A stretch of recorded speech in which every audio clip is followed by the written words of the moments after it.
సాధారణంగా ఇప్పుడు ఇంకా మరింత ఉత్సాహంగా ఇస్తారని కదా చెప్పినప్పుడు, ఇది 3 సెంట్లు ఇస్తాం 2 సెంట్లు ఇస్తాం అని చెప్పారు కదా, అది ఇవ్వడం కూడా వదిలేసి అసలు ఆ చర్చకి పోనీయకుండా ఈ కొత్త ఎత్తు, ఇది ఇప్పుడు తాజా ఈ స్టోరీల వెనకాల ఉన్న మర్మం కనబడుతుంది అంతే.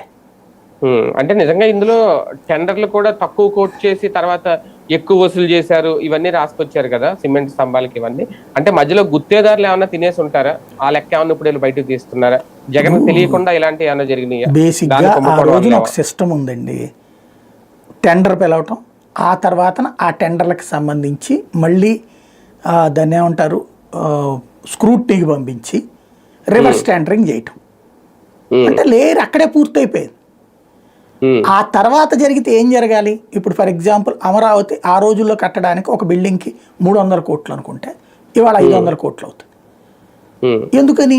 టైం ప్రాసెస్ అంతే. ఇప్పుడు మనం కూడా చెప్పాము అప్పుడు, అసలు టెండర్లు కూడా ఎవరు రాలేదు స్టార్టింగ్ లో. అవును, ఆ టెండర్లు ఎవరు రాక చాలా రోజులు ఆగిపోయినాయి, చివరి దాకా కూడా రాలేదు.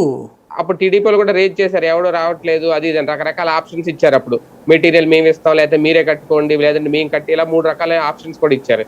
కానీ ఇప్పుడు వీళ్ళు చెప్తున్నది అసలు టెండర్ లోనే గోల్మాల్ చేసేసారు, టెండర్ లోనే తినేశారు, గుత్తేదారులు కట్టబెట్టారు అని మళ్ళీ ఇప్పుడు అదే పాయింట్ చెప్తున్నారు. ఏం జరిగిందని? నిజంగా కాంట్రాక్టర్లకి నరకం అండి. వాళ్ళకి ఈ ఇళ్లలో 10 బేసులు మిగిలిచేస్తుంది అంతే.